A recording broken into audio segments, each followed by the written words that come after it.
It was 40 years ago and I was age 25. I was starting my internship at McGill. The emergency room was quiet. I was the only doctor in the emergency room. And I was signing over to Dr. Rosemary Mason at 11:30 at night before going home at midnight. I was talking about important matters with Dr. Mason when I heard a horn and suddenly screeching of tires, a couple doors banging, and in came this young hysterical couple. There's a fire, the whole nightclub is burning.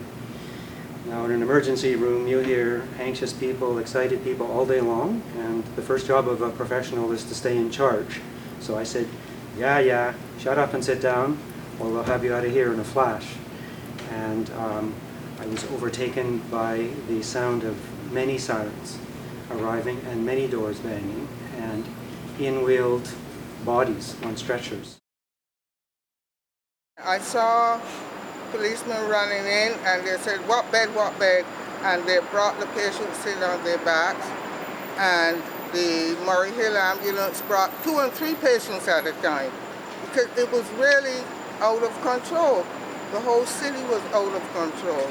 There was a patient, one who jumped, and she had broken arms, broken legs. Someone picked her up, put her in their Beetle, which was a Volkswagen.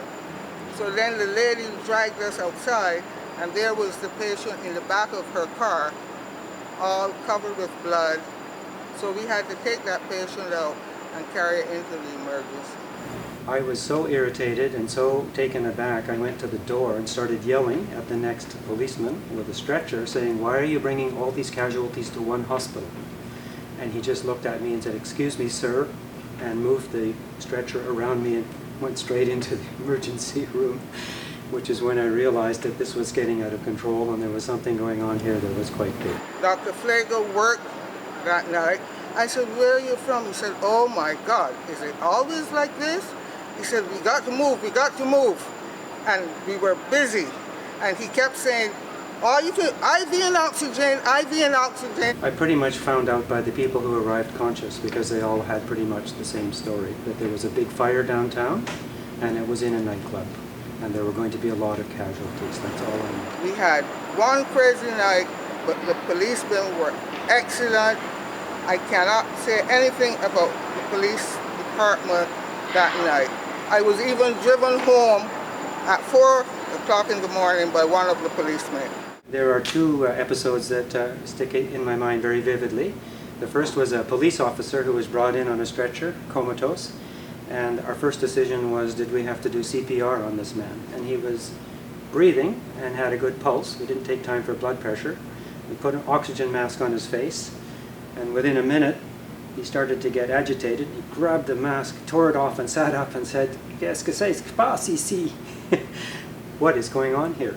And he looked around, and he didn't remember what was going on for a while, but he quickly did, and so we managed to calm him down. And he just had a smoke inhalation, which means there's very little oxygen going in, and all he needed was to get some oxygen, and he was fine. The second one was at the end of the night. I was going to go home, and the nurse asked me to see one more person, and I said, "Well, okay." And it was a young man who had an asthma attack.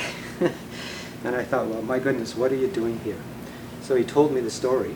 He was inside.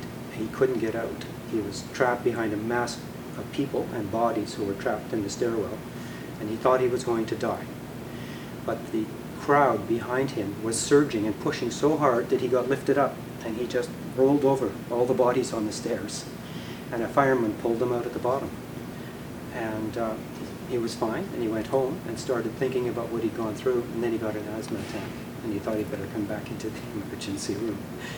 So I ended up being a little bit irritated with him, and then overjoyed.